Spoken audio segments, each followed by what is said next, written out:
Welcome to Mathematics Hub. Please subscribe the channel, hit the like button and press the bell icon for upcoming videos. Hello viewers, welcome back to my channel Mathematics Hub. I Priya, your maths teacher, and today's class we discuss about the another questions of this exercise, that is exercise number 5.3. Chapter number 5, arithmetic progression. Okay, so let's start our class with question number 7. Find the sum of first 22 terms of an AP in which D is 7 and 22 term is 149. ठीक है, तो question क्या है? Question है कि हमारे पास क्या है ना, 22 टर्म्स दिया हुआ है. ठीक है, 22 टर्म्स का एपी दिया हुआ है 149. डी मीन्स हमारा कॉमन डिफरेंस है 7. ठीक है, और सम हमको निकालना है. क्या निकालना है? सम. दैट मीन्स यहाँ पे गिवन क्या क्या है हमारा? गिवन फर्स्ट ऑफ ऑल हमारा गिवन क्या है ना, A22 is equal to 149. Okay, और क्या है? D is equal to 7 and n is equal to 22. तो निकालना हम लोग को क्या है ना, a is equal to what and s22 is equal to what. Okay, यही हमारा क्वेश्चन है और क्वेश्चन में निकालना क्या है, गिवन क्या है, ये भी मैंने बता दिया. अब करेंगे क्या, जब हमारे पास a22 है तो हम लोग इससे क्या निकाल सकते हैं? a22 है, d है, n है. तो सबसे पहले हमारे दिमाग में ये आता है कि A22 का होता है A प्लस 21D. अब ये बोलिए कि 21D कैसे आया ना, 21D आया n माइनस 1 इंटू D.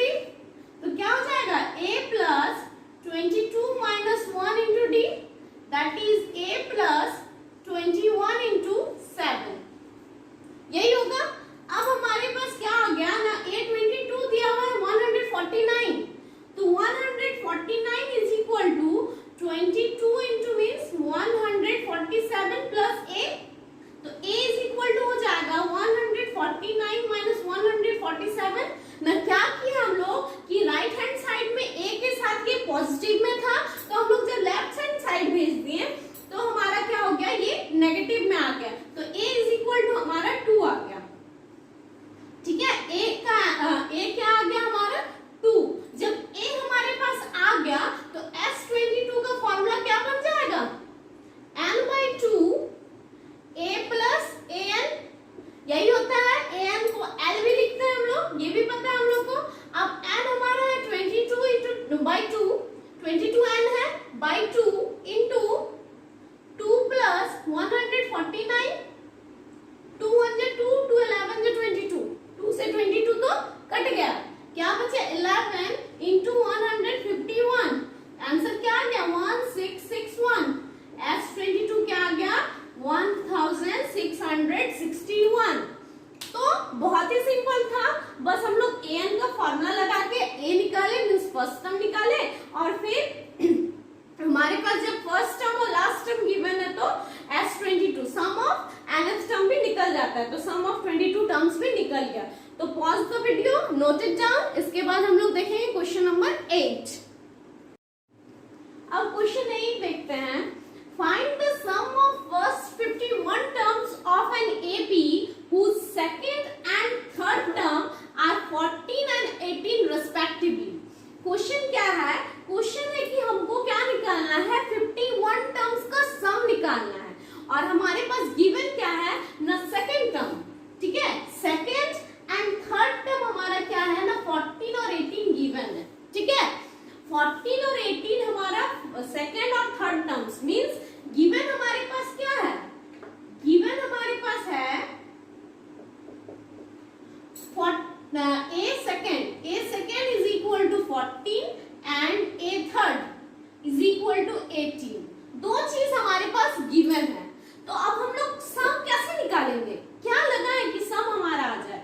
तो सबसे पहले ये दो चीज को देख के हमारे दिमाग में ये आता होगा कि इससे हमारा कॉमन डिफरेंस निकल सकता है. क्यों? क्योंकि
क्या? हाँ, 2 1 जा 2, 2 110 जा 220 होता है। अब जब हम लोग मल्टीप्लाई करेंगे तो कितना आ जाएगा हमारे पास? 5610। तो S51 हमारा क्या आ गया? 5610। This is the answer. Very simple. इसमें भी क्या निकाले ना, पहले तो हम लोग A3 माइनस A2 से D निकाले, मीन्स कॉमन डिफरेंस। जब हमारे पास कॉमन डिफरेंस आ गया तो हमारे पास क्या, और ऑलरेडी हमारे पास सेकंड टर्म था तो उससे हम लोग फर्स्ट टर्म भी निकाल दिए, और फर्स्ट टर्म और कॉमन डिफरेंस आ गया तो सम ऑफ nth टर्म का फॉर्मूला लगा के हम लोग का सम भी निकल गया। So pause the video and note it down. अब हमारे पास क्वेश्चन 9 है। वो क्या है ना, if the sum of first 7 terms of an AP is 49 and that of 17 terms is 289, find sum of n terms. ठीक है, इसमें क्या है ना, सम दिया हुआ है। इससे पहले वाले क्वेश्चन में क्या था ना, सेकंड टर्म दिया हुआ था, थर्ड टर्म दिया हुआ था। इसमें क्या है ना, सम दिया हुआ है। सम किसका दिया हुआ है ना, 7 टर्म का दिया हुआ है सम, और 17 टर्म्स का सम दिया हुआ है। मींस यहाँ पे हमारा गिवन क्या है, गिवन है S7 is equal to 49 and S17 is equal to 289। निकालना क्या है ना, फर्स्ट एंड टर्म्स निकालना है। तो सबसे पहले तो हम लोग को ये सब से क्या निकालना पड़ेगा, फर्स्ट टर्म निकालना पड़ेगा जिसको हम लोग A बोलते हैं, कॉमन डिफरेंस निकालना पड़ेगा जिसको D बोलते हैं, तब ना हमारा सम ऑफ n टर्म्स निकलेगा। तो कैसे क्या करें कि हमारा फर्स्ट टर्म और कॉमन डिफरेंस आ जाए। तो सबसे पहले अगर इस S7 को देखेंगे तो इस S7 को हम लोग कैसे लिख सकते हैं, S7 को क्या हम लोग लिख सकते हैं 7/2 2a plus n-1 mean 7 - 1 into d। क्या ये लिख सकते हैं? हाँ, तो इसको क्या लिख सकते हैं ना, इज इक्वल टू 49, यही लिख सकते हैं। अब इसको क्या करेंगे ना, इस 2 को इधर अगर क्रॉस मल्टीप्लाई कर दें हम तो क्या हमारे पास आ जाएगा 7 into 2a plus 6d is equal to 49 into 2, और इस 7 को भी इसमें क्या करते हैं, इसको बाई में दे देते हैं ना। क्या किए हम लोग यहाँ पे, क्या किए ना, 7/2 से 49 को सिंपली क्रॉस मल्टीप्लाई कर दिए। तो जब ये लेफ्ट हैंड साइड वाला राइट हैंड साइड में जाता है तो डिनोमिनेटर न्यूमरेटर बन गया और न्यूमरेटर डिनोमिनेटर बन गया।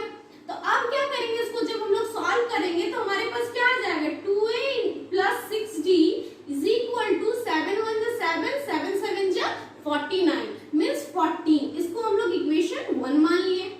ठीक है, क्या आ गया ना, 2a plus 6d equal to 14। इसको हम लोग इक्वेशन 1 मान लिए भाई। अब देखते हैं हमारा दूसरा क्या है ना, S17।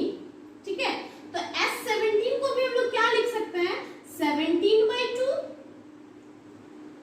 2a plus 17 - 1, तो 17 - 1 क्या हो जाएगा 16b इज इक्वल टू 289। बस सिंपली इसमें भी क्या करेंगे ना, क्रॉस मल्टीप्लाई कर देंगे। तो क्रॉस मल्टीप्लाई करने पे हमारा आ जाएगा 2a plus 16d is equal to 289 into 2/17 आ गया ना। अब 17 और 289 को अगर हम लोग काटे तो 17 के टेबल में क्या 289 आता है, इसको हम लोग को देखना पड़ेगा। 7 से पहले देखते हैं, तो 7 7 जा 49 कैरी 4, 7 1 जा 7 नहीं आया। लेकिन 17 का स्क्वायर अगर कर दें तो क्या 289 आएगा? आप लोग स्क्वायर करके देखिए तो हाँ आएगा, क्योंकि 17 1 जा 17, 17 जा 289 होता है। तो हमारा क्या आ गया, 2a plus 16d is equal to 34। इसको इक्वेशन 2 मान लिए। ठीक है, अब हमारे पास क्या आ गया ना, 2 इक्वेशन आ गया।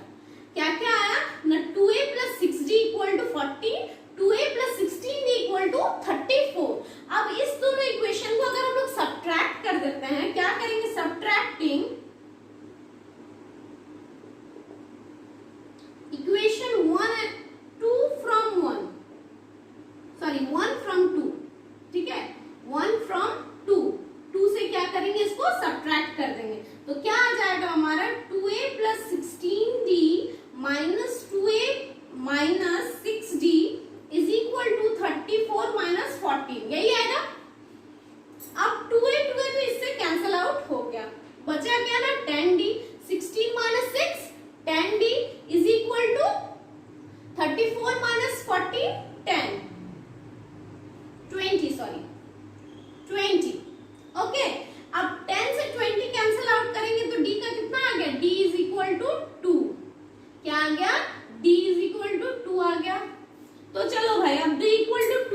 1। तो a का वैल्यू जब हम लोग का 1 आ गया, d इज इक्वल टू 2 है, तो अब हम लोग Sn ही निकाल सकते हैं। तो Sn का फॉर्मूला क्या हो जाएगा, n/2 2a plus n-1 d आएगा, यही होगा। अब हम लोग को निकालना है n टर्म्स, तो n/2 2 हमारा क्या है ना, 2a क्या है 1 plus n-1 into 2, common difference 2 है।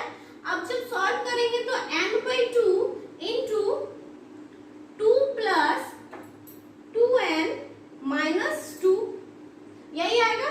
अब 2 कैंसिल हो जाएगा, क्यों कैंसिल होगा, क्योंकि ये पॉजिटिव है ये नेगेटिव है, नेगेटिव पॉजिटिव कैंसिल आउट हो जाता है। अगर ऐसे भी देखेंगे तो 2 से 2 को माइनस करेंगे तो 0। तो अब क्या हमारे पास आ गया ना, n/2 इंटू 2n, तो 2 इसमें भी कैंसिल हो गया, हमारा n स्क्वायर आंसर हो गया। मींस Sn इक्वल टू क्या आएगा, n स्क्वायर। ठीक है, दिस इज द आंसर। तो क्या किए हम लोग, पहले दो इक्वेशन लाए, कैसे लाए ना, S7 और S17 को कैसे लिखते हैं, बस उसको सॉल्व करके दो इक्वेशन लाए, इक्वेशन 1 एंड 2। जब इक्वेशन 2 से 1 को सब्ट्रैक्ट किए तो d का वैल्यू आया, d का वैल्यू जब आ गया तो हम लोग उस d को पुट कर दिए, किसी भी इक्वेशन में पुट कीजिए, आप 1 में कीजिए 2 में कीजिए। तो हम 1 में किए तो मेरा a इक्वल टू 1 आ गया, आप 2 में भी कीजिएगा तो भी 1 ही आएगा। a का वैल्यू आ गया, d भी आ गया, तो हम लोग सिंपली फॉर्मूला बैठाएं और आंसर आ गया। इसी तरह आज हम लोग क्या किए ना, 3 क्वेश्चन सॉल्व किए और हम लोग कुछ टाइप्स भी देखे। टाइप से हम लोग को पता चला कि किस तरह का क्वेश्चन आ सकता है एग्जाम में। ठीक है, तो आई होप आप लोग को समझ में भी आया होगा। और कोई भी आप लोग का अगर प्रॉब्लम रहेगा, क्वेरी रहेगा, तो मेरे कांटेक्ट में, मेरे जीमेल में कांटेक्ट कर सकते हैं या फिर कमेंट बॉक्स में जरूर कमेंट कीजिएगा। थैंक्स फॉर वॉचिंग, धन्यवाद।